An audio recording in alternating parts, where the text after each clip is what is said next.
গরিব ঘরে জন্ম নিলে বোঝা যায় দুনিয়াটা কতটা কঠিন। আজকে আমি রান্না করব পাতি হাঁসের মাংস। হাঁস আমি জবাই করে পরিষ্কার করা হয়ে গেছে, এখন কাটবো।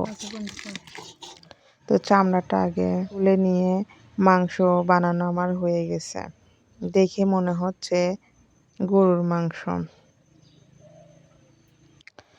তো মাংস কেটে এখানে আমি ধুয়ে নিচ্ছি। গ্রামের পরিবেশে আজকে আমি রান্না করব মাটির চুলায় পাতি হাঁসের মাংস। মাংসগুলো রান্নার জন্য ভালোভাবে আমি ধুয়ে নিচ্ছি।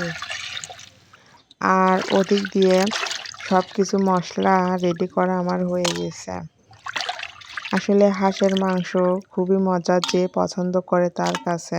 সব কিছু রেডি হয়ে গেছে। এখন আমি চুলাতে একটা কড়াই বসায় দিয়েছি, সেখানে কিছু আগে কাঁচা জিরে ভেজে রাখিয়ে দেব। মাঝারি আছে জিরা ভেজে নেব। প্রথমে জিরা ভাজা আমার হয়ে গেছে, এখন এটা আলাদা বাসনে তুলে রাখবো। আসলে তেলের ভিতর দিলে পরে হয় কি, জিরাটা আর ওঠানো যায় না, খুবই কষ্টকর হয়ে যায়। তো এখন আমি কড়াইতে তেল দিয়ে দিলাম, তাতে দিয়ে দিলাম পেঁয়াজ কুচি। এখন আমি এতে দিয়ে দেব কিছু লবঙ্গ আর দারচিনি, এলাচ ফল। এটা ভালোভাবে ভেজে নেব। এখন আমি দিলাম কিছু তেজপাতা। এটা মাঝারি আঁচে দিয়ে ভালোভাবে ভেজে নিতে হবে। এটা যখন বাদামি কালার হয়ে যাবে তখন এটা তুলে রাখতে হবে।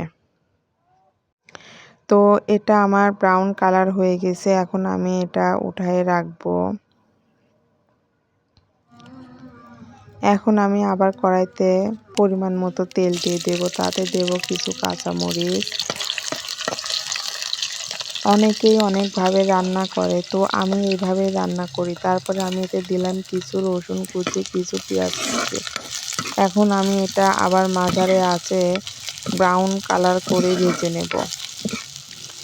এটা কিন্তু মাঝারি আঁচে রাখতে হবে, তা না হলে এটা পুড়ে যাবে। তো আমার এটা ভাজা প্রায় শেষের দিকে।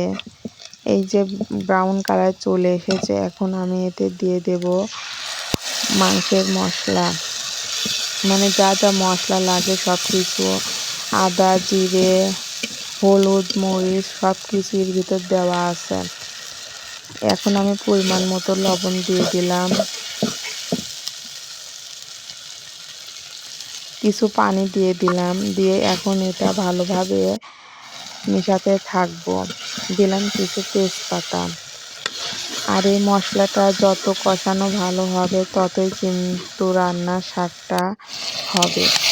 মশলাটা কষাতে কষাতে তেল ছেড়ে দিয়েছে, দেখেন এর ভিতর তেল দেখা যাচ্ছে। মশলার কালারটাও কিন্তু অন্যরকম হয়ে গেছে।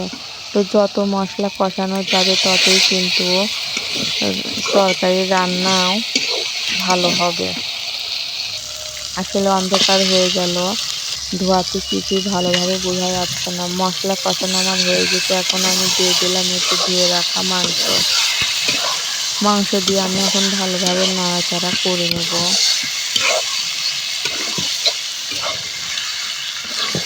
এইরকম মাটির চুলায় পাতি হাঁসের মাংস কার না পছন্দ বলেন?